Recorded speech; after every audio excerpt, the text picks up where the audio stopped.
nhớ rồi đó dẫn nó kìa bây giờ sử dụng và có một cùng là khó chỉ được xe đồ cùng một cái gì là sản phẩm tiểu là đó thì tại vì nó bây giờ một sai là tôi thì chỉ cái là ba tuổi trả tôi trả nữa chụp hình sẽ được một cái luôn kia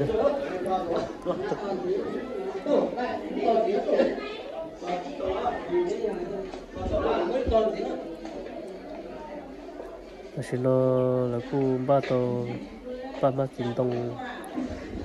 cái lô kịp tệ cái xử lý nếp bò rồi ạ đập bò hết đừng có khờ chụp hình nữa cô lấy cho một cái gì thế là những cái là sản phẩm chính rồi ạ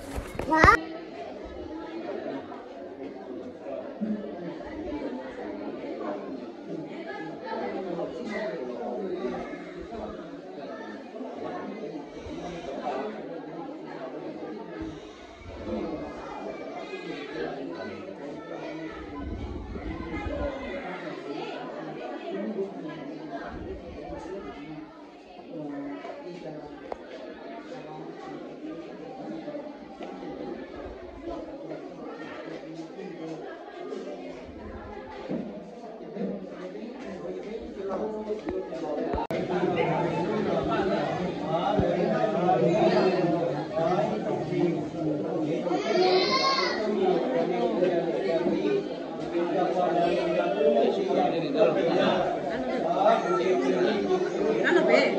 nó chỉ lấy một số tóc cọc nhà nó không tay ra.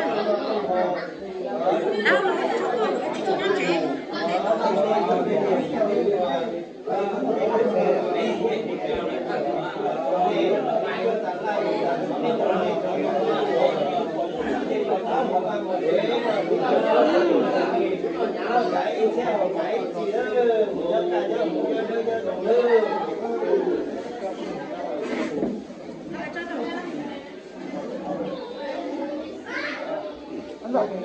Anh bạn,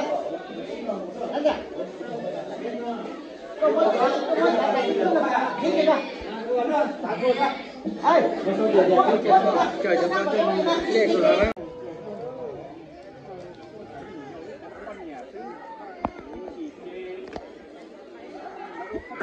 có tôi trồng cơ này nè trồng cơ rồi này nè thằng nó nhậu trồng như thế này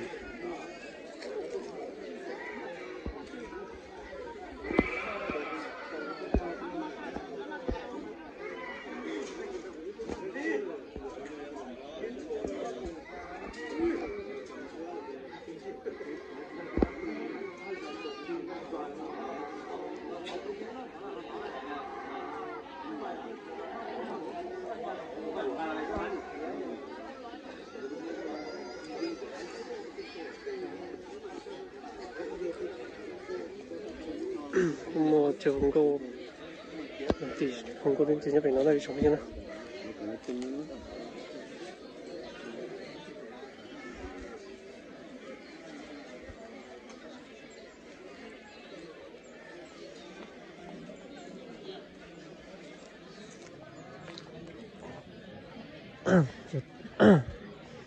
nó từ đó dùng cho cho nghĩ là giỏi như thế rồi đó nó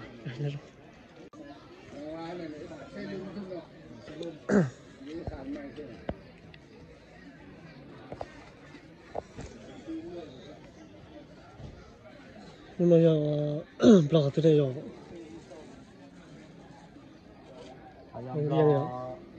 lòng viên nhở lòng viên á